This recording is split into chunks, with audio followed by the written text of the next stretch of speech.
I'm Dale Smith for Looney Politics, and there's a lot of people calling for Parliament to be summoned to end the prorogation because we're in a time of crisis because of the predations of Donald Trump.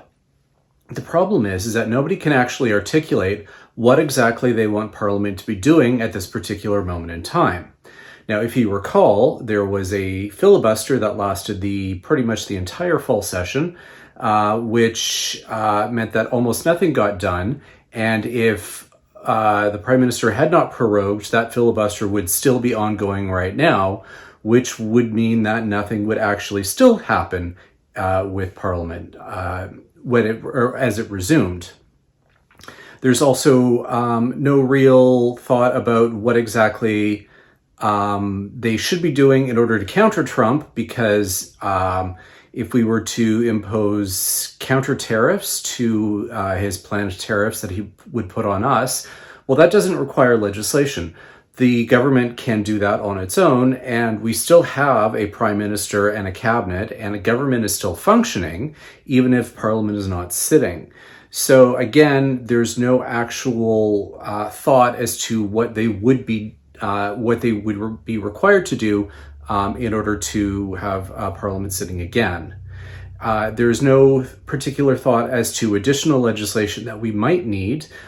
Some people have suggested possibly new border measures or so on, but there's been no sense as to whether we actually need legislation for that or whether that couldn't be done through a regulatory process.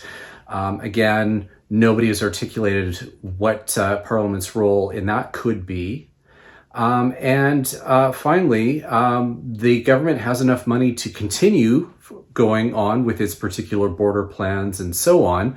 So again, no real thought as to what Parliament should be doing in this particular moment. The only thing that people seem to be concerned about is the fact that MPs can't debate what's happening right now, but MPs don't really debate anything anymore. The most that could happen in this particular situation would be a take-note debate, which would be 6 hours of MPs reading speeches into the record. There's no actual debate that's happening there. And those 6 hours of speeches would pretty much all be party slogans with a few other words wrapped around them, because that's basically the state to which Parliament is degenerated right now. It's not pretty and it's not ideal, but that's what would happen. So again, when anyone is on their fainting couch about the state of prorogation, we need to ask, what do they think Parliament should be doing right now? Now, we know for the Conservatives, who are in the middle of a bunch of really sad skits to demand that Parliament be summoned, their only concern is that they want to vote non-confidence at the first available opportunity so that they can go to an election, because they know that their poll numbers have peaked and that their best time to get as many seats as possible is right now. But that would not help in this crisis at all either, because that would put the government into caretaker mode for 6 weeks, longer for a transition team to happen, or an actual transition to happen should the government change following said election. So again, if this is supposedly a moment of crisis, nothing could happen that can happen right now.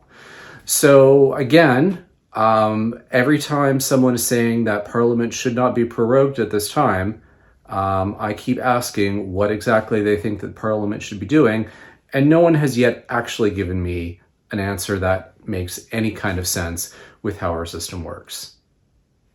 We'll see in the next few weeks if any of that changes. However, for the time being, the government is still functioning, and in this time of crisis, they seem to be working as well as they absolutely possibly can, given the circumstances. For Looney Politics, I'm Dale Smith.